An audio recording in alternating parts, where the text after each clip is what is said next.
আপনার মাধ্যমে আমার নির্বাচনী এলাকা রংপুর ৬ পীরগঞ্জ আসনের ভোটার ভাই বোনদেরকে, বাংলাদেশ জামাত ইসলামে আমাকে এই আসনে এমপি প্রার্থী ঘোষণা করার ফলে আমি রুট লেভেলে ঘুরছি এবং পাবলিকের ভোটারদের পালস বোঝার জন্য চেষ্টা করছি।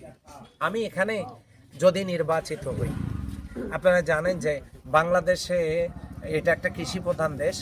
বাংলাদেশে যত আলুর আবাদ হয় সবচেয়ে বেশি আলুর আবাদ হয় রংপুরে, আর তারপরে বগুড়ায়। আর আলুর আবাদ যে রংপুরে হয় তার মধ্যে বেশি আলু আবাদ হয় হলো পীরগঞ্জে।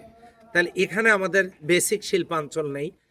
কৃষকদের উৎপাদিত ফসলগুলো রক্ষণাবেক্ষণ করবার জন্য, এগুলো সরবরাহ বিপণন করবার জন্য, বাজারজাত করবার জন্য কোনো উন্নত মানের ব্যবস্থাপনা নেই।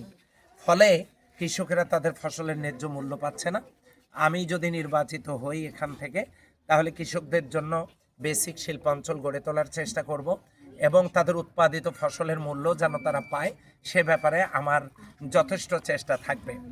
এরপরে আমি যদি এখানে নির্বাচিত হই, আপনারা জানেন আমাদের খনিজ সম্পদে সমৃদ্ধ এই অঞ্চল, কয়লা, লোহা, তারপরে আমাদের এখানে আছে হলো নীলদরিয়া, বড়ভিলা সহ যে সমস্ত খনিজ সম্পদ এবং আমাদের যে সমস্ত জমি ভূমি এগুলো আছে, এগুলোকে নিয়ে আমরা অনেক কিছু গড়ে তুলবার এখানে সুযোগ আছে। আমরা বেকারত্ব নিরসনের জন্য কাজ করব এবং আমরা তরুণ যুবকদের জন্য আমরা একটি তাদের উপযোগী সমাজ গড়ে তোলবার জন্য চেষ্টা করব।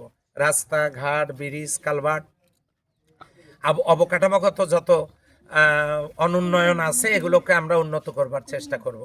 যদি নির্বাচিত হই তাহলে প্রত্যাশা পূরণের জন্য এই কাজগুলো আমরা করব।